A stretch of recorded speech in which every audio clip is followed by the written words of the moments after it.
Okey, ke depan. Alah, tak kuat. Iman berat sangat kot. Jom lain sekali. Lain sekali kita try kot. Ni.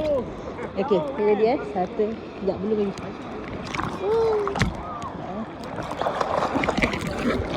Belum lagi. Ni ready. Pandang depan. Pergi depan. Iman berat.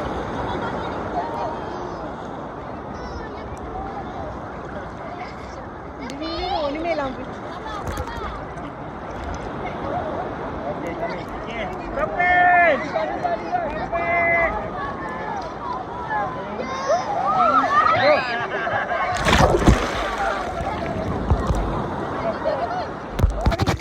Alah, dah tak sebaring dah semua.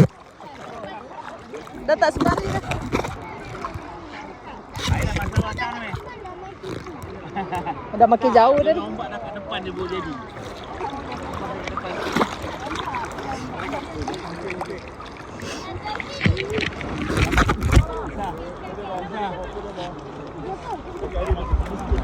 Tak boleh ada orang.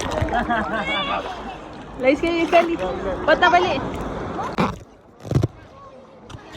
Tolak badan Man, tolak. Berjaya.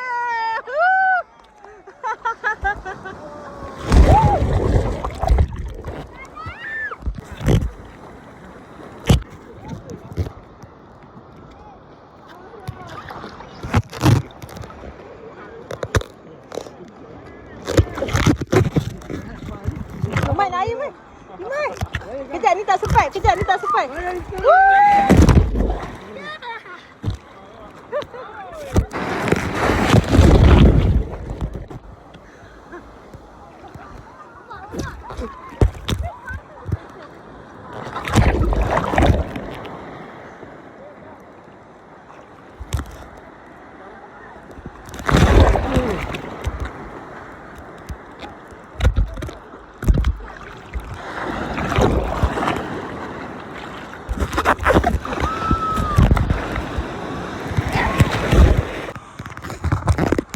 Orang tu biarkan kita je kan? Ya, jalan Umi nak. Kenapa dia biarkan? Yelah. Masing-masing jaga keluarga masing-masing lah. Oh, maksudnya kalau dia nampak ada mak ayah dengan orang budak-budak tu, dia ambil. Dia biarkanlah.